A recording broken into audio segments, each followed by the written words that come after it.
We are very happy to have the first platform in place, and we are ready to start the pilot implementation. But before this, please give me some time to say a few words regarding the eEnviPer platform.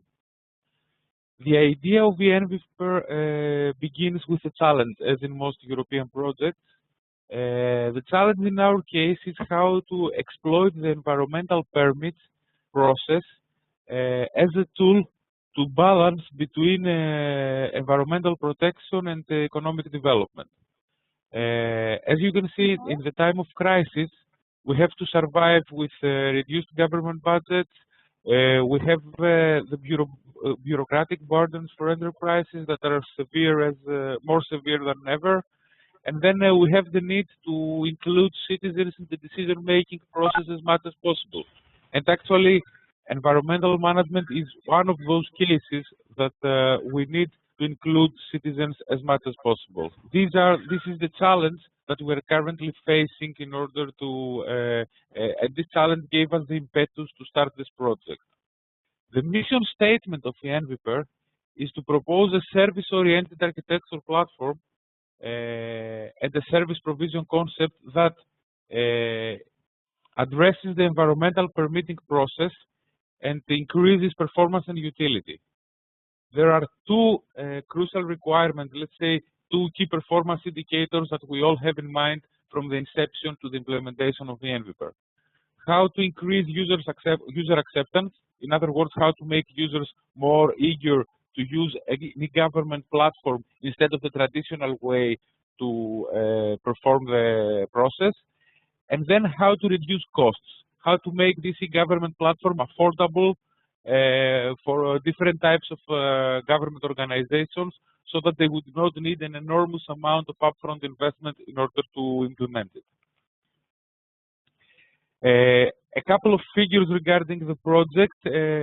First of all, the duration of the project is 24 months. Actually, now we are in the almost finishing the first year of the project, where the integration and customization of the platform has been already done, and now we're entering the pilot demonstration phase.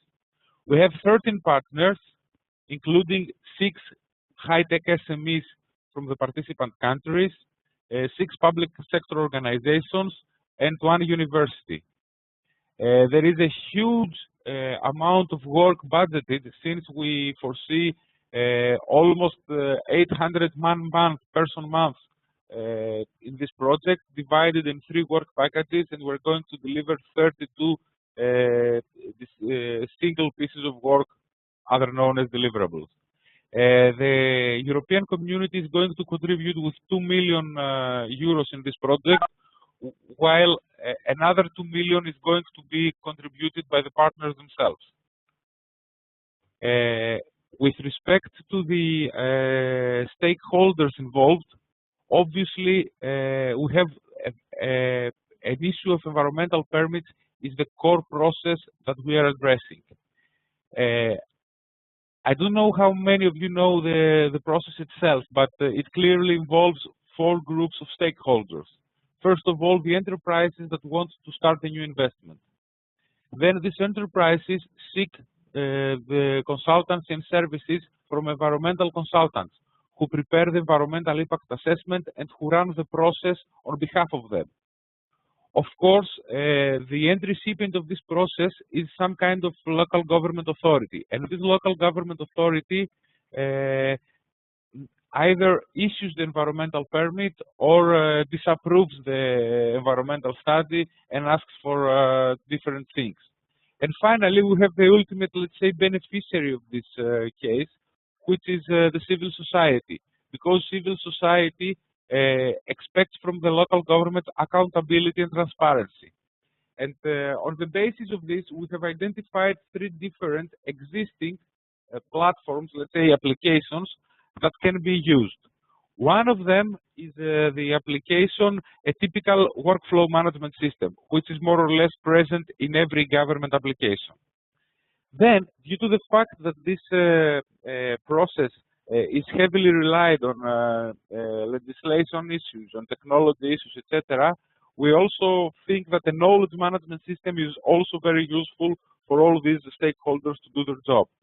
And finally, when it comes to civil society, we are exploiting the opportunities and the capabilities of Web 2 platforms in order to stimulate the general public to take part in the dialogue regarding environmental matters. Of course, you can understand that the whole system is based on a GIS because the spatial dimension of this process is very crucial. The process is obviously very complex. You can see a diagram here, and there are various steps, and there is also a number of different public sector administrative units that are involved throughout the whole process. It's also based in both European and national legislation, and a number of knowledge documents, including best available techniques, technology, best practices, etc. As I said before, the role of spatial information is very crucial in all steps of the process, making a GIS an integral part of the application, both for visualization purposes, but also, and most important probably, for decision-making processes. We tried to place this platform on the cloud, meaning that we are trying to reduce the upfront investments on behalf of public sector organizations and ensure scalability and modularity to better fit their needs. We're bringing together the ICT supply chain with public sector organizations, trying to motivate them to function in a cloud-centric world. The pilot sites we chose are in 5 different countries. We have region of Crete in Greece. We also have municipality of India in Serbia, Apulia region in Italy. We have the city of Nigde in Turkey, and we have the Krapina Zagorje country in Croatia. We chose to study the same problem in different institutional settings. As you can see, we have different levels of local government in the project. Because, first of all, in different countries, you see that the responsibilities are given to different organizational bodies. But second of all, we want to demonstrate that regardless of the minor differences in national legislations, the problem remains the same. And the problem requires that we adopt an e-government solution to maximize the effects. As I said, the pilots are ready to begin at the beginning of April. The platform is already in use, and now we are at the stage that we are waiting for the feedback from the end users themselves, so that we can improve the platform and so that we can demonstrate that this is a feasible solution and ready to be rolled out in other cases in Europe as well. I will move on to give the microphone to Pantele, and we're going to see for the very first time a world premiere the eEnviPer system, presented live, basically, to people outside the consortium who have been working hard in setting this up.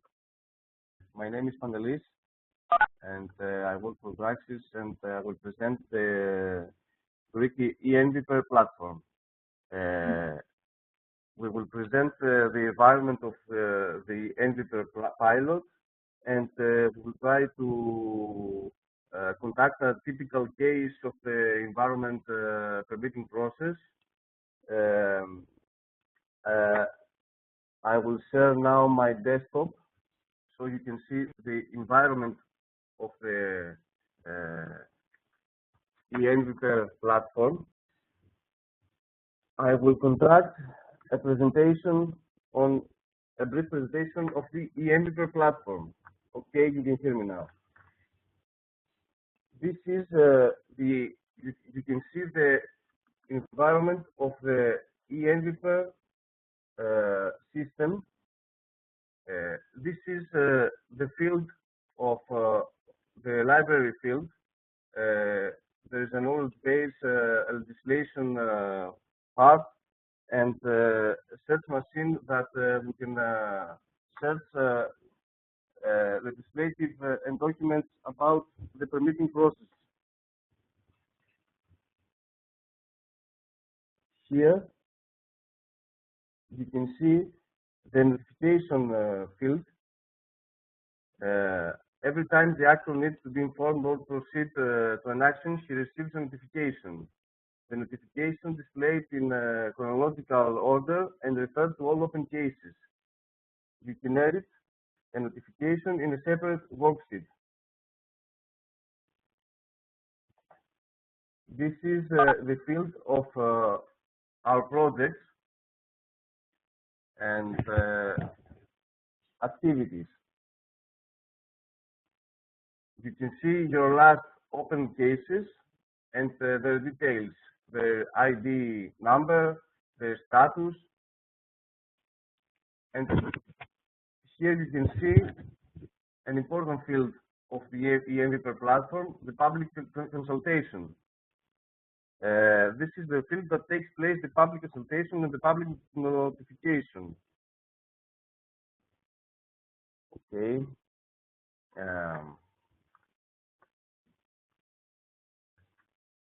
Now we will. I have already logged in a different roles, in a different browsers, in order to show you an example of an environmental permitting process. I have logged in as a studier, as an authority head, as an authority staff, and as an other authority head. This is kind of weird for you, but we have to do it this procedure instantly. So I will try to do it as good as it gets, and I will start the submission.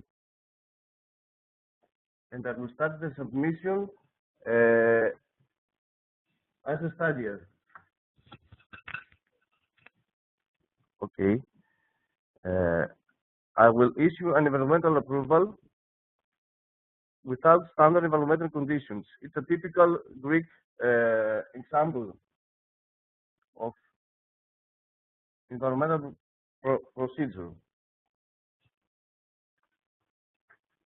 I will fill in the company or the owner's data.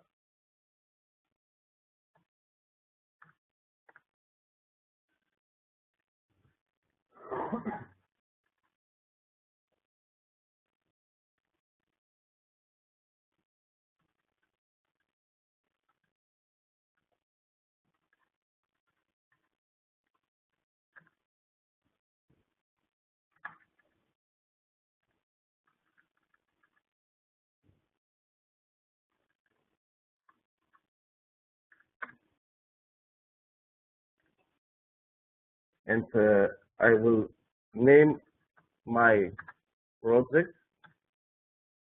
I will choose a project activity,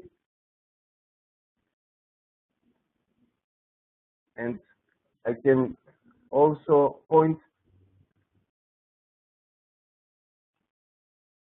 in a map, and I will upload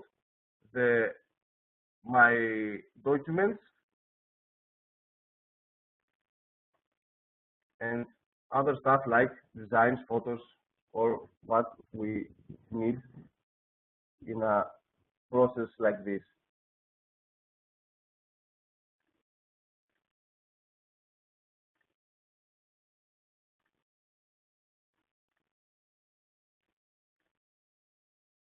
Okay, now the studier is here, submits the initial submission.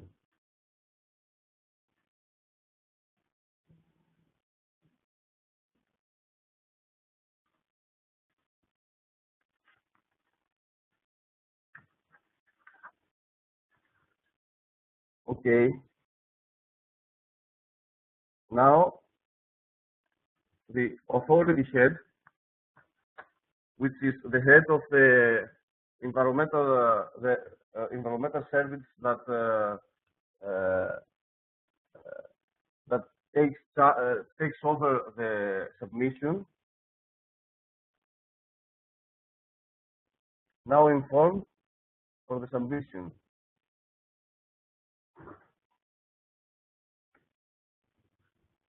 And you can see all the details of the application for the environmental process and delegates to a staff member of his service.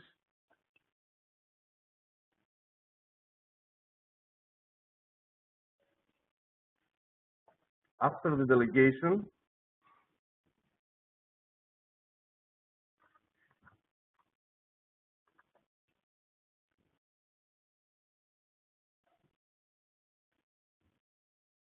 the authority staff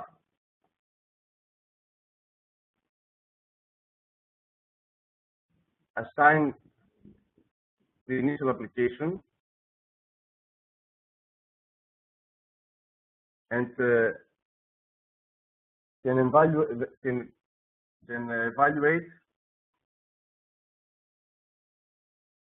the application.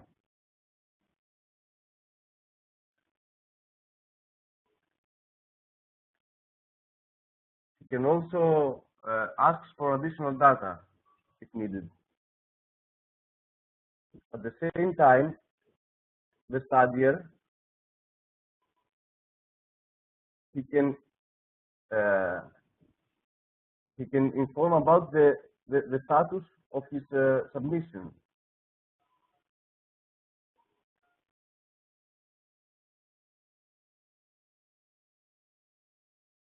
The next step is for authority staff to ask for opinion from other authorities.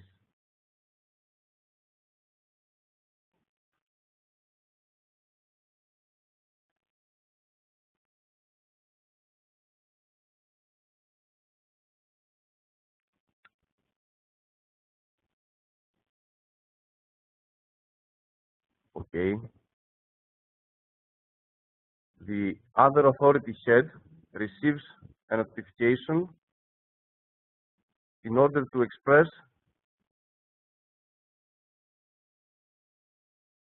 the opinion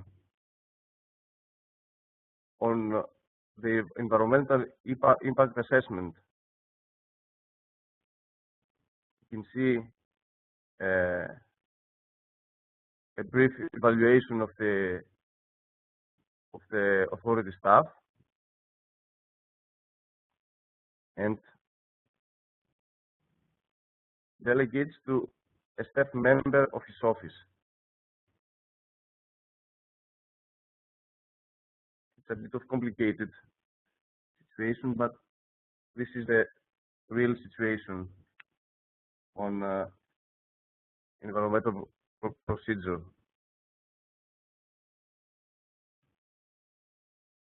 Okay, now I have to log out as a other authority head and log in as other authority staff. I ran out the browsers. Okay. The other authority staff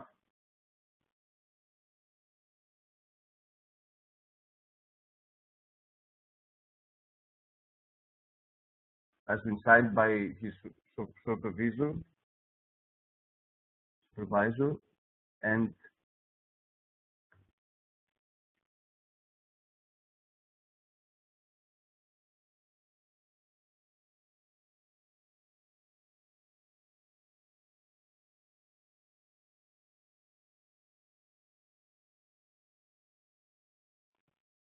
now he can express the office's opinion. He approves and uploads the approval and submits office opinion.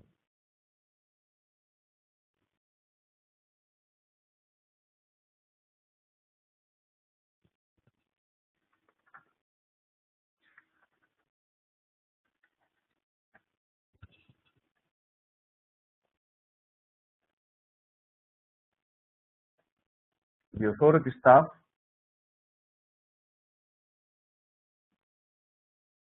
now receives a notification that an opinion has expressed from the other authority.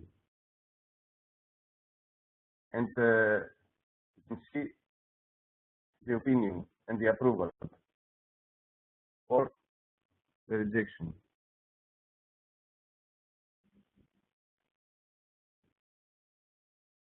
We should proceed the next step.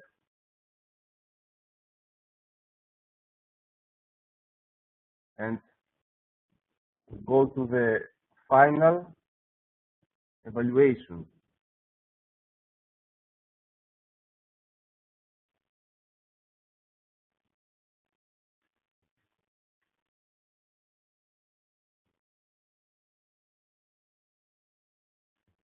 For all these activities,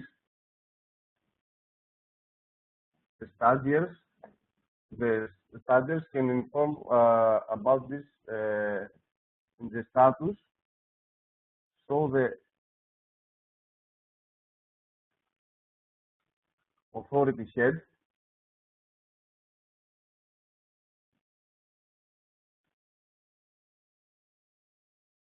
can supervise all the procedure.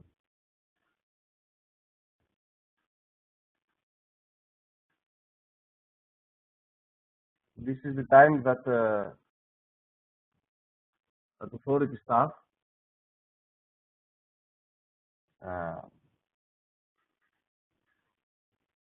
approves or rejects the final decision on the proposed activity or project for the environmental permitting.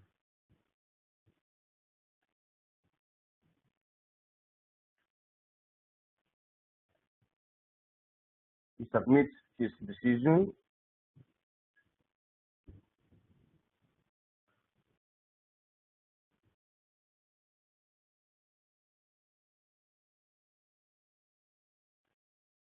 and then the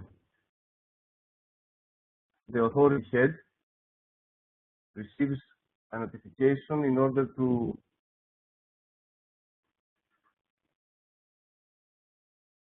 have the final evaluation on the decision.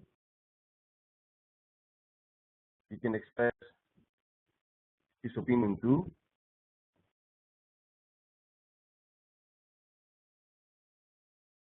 You can see all the stuff and all the documents uploaded from the beginning of this procedure to the end of it, and he can express his final decision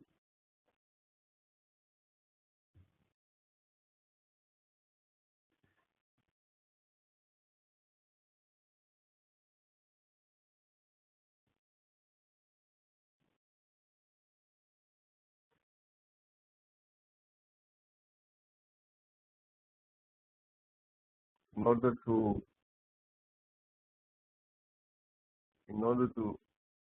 finish, to complete the application. The authority staff closes all the procedure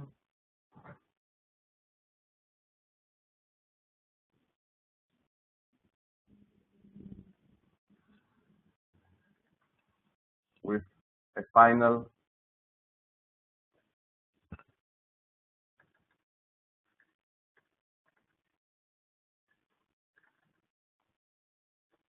publication.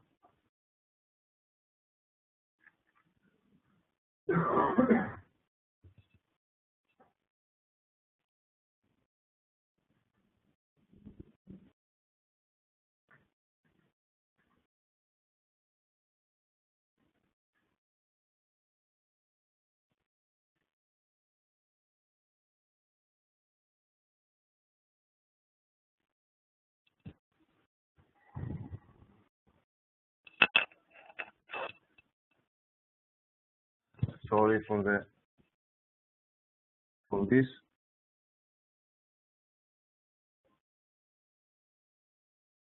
Sorry about that. Sorry about that.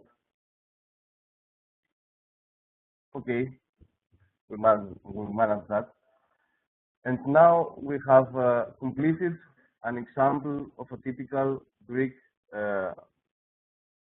environmental permitting process.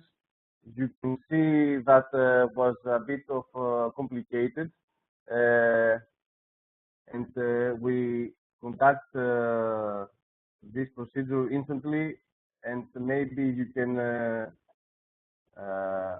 you can sorry. Okay.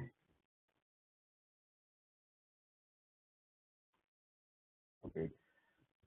Now all the roles, all the actors of the permitting process now informed that the application is completed. Say, Pantelis, Yes. does the system also send emails? I mean, I see that you have the notifications on the right-hand side. Everything that received in notification form, you can receive it in an email.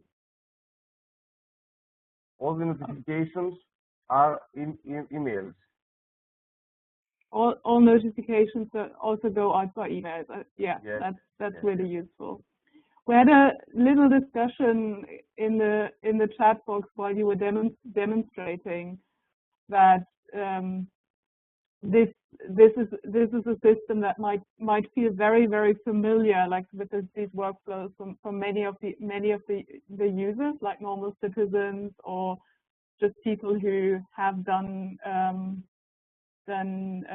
online shopping before. But of course, it can feel really unfamiliar in an authority setting where the normal work processes are very much a stack of paper that moves from desk to desk. So I think that's also one of the challenges that we're facing. Is on the one hand, yes, we can set up the computer program, but it's only as good as it's used and its adoption by the authorities. And then secondly, I think another thing that you were also referring to is that the process that we're modeling here is as complex or as simple as the legislation and the administrative processes of this particular country. We are so what we've seen here to follow this procedure. So what we've seen here now was the specific Greek case. We have slightly different cases when it comes to Serbia and Croatia, and yet another process for Turkey and Italy. And one of the flexibilities of the system that we can actually adapt it quite well to the administrative processes while still keeping a good workflow. Anastasia is asking, at what stage of the process is the public involved? Pantelis, do you want to speak to this, or Grigoris maybe? Or Panagiotis can help us. Public consultation activates from the beginning. Can you come closer to the microphone? Okay. Public consultation starts from the beginning of the process and ends to the end of the process, and citizens or other or everyone involved, stakeholder or something like this, can express his opinion on the environmental impact assessment. May I add a little bit to this? and especially regarding the openness, the level of openness that is allowed. First of all, when it comes to the participation of the public, we have to know that this derives from the Aarhus Convention of the European Union that foresees that all citizens are obliged, or no, all public governments are obliged to inform citizens on environmental issues. Now, when we make it more specific into this application, it's obvious that we do want the public to have a say as much as possible, but at the same time, we want to avoid the danger of having some kind of insulting comments or some kind of comments that are not appropriate for one reason or the other.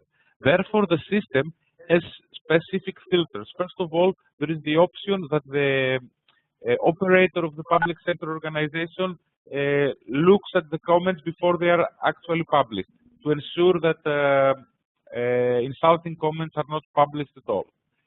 Second of all, when it comes to the time, I mean, how long should we keep the process?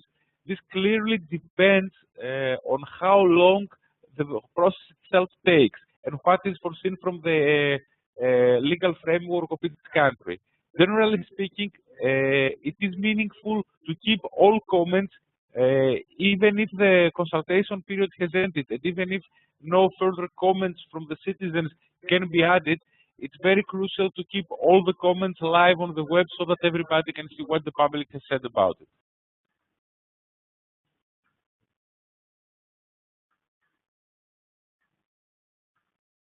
Right, and I mean, of course, one of the things that this system cannot do is notify an undefined public of the fact that there is a consultation. So, in addition to having this system, we would expect every municipality, every regional authority that's working with it to also have a process to, on the one hand, well, I mean, they probably want to notify whoever has given a comment before, but there's probably also going to need to be a process where they inform the public through a newspaper announcement, through a public bulletin board that yes, there is this planned development in their community, and we would like to hear their comments.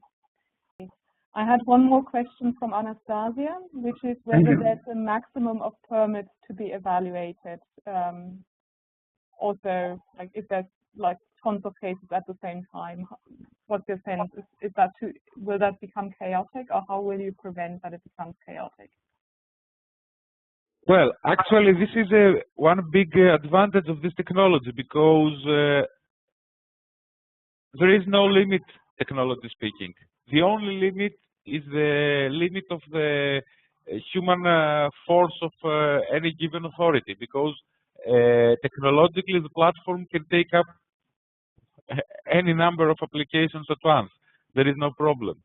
I would also like to say, though, that unfortunately, the current economic climate is such that the problem is that we don't have too many investments happening simultaneously. We wish that we had as many investments as we wanted, and then the platform is there to handle all these issues. The capacity of a cloud platform is close to infinite. Okay, great. Thank you, Grigoros. Thank you, Pantelis. I don't see any additional questions. If you have some,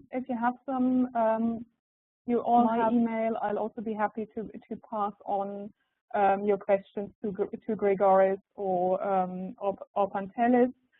I would like to thank you very much for participating and listening to us talk about a technology that we are very excited about at the moment. And if you're interested in getting involved, Grigoris already said we're very open in terms of getting more information from us. But there's also generally the thing that if you are in touch with municipalities that and their environmental permits process do raise the issue that maybe an e-government solutions might be something they might want to think about at one point. And just keep it up that actually this is an area where more bureaucracy doesn't actually help us and stands in the way of both environmental protection and economic development in our municipalities. So just this is not going to be an expensive solution for municipalities, and we'd very much like to see it spread because we've seen it. It works fine. It's nice, and we'd like it to stay alive after the end of this EU project. That's it from me. Thanks very much. I'm going to unmute you all so that we can say goodbye and then close the webinar. Okay, bye everybody. Bye. Goodbye. Thank you very much. Goodbye.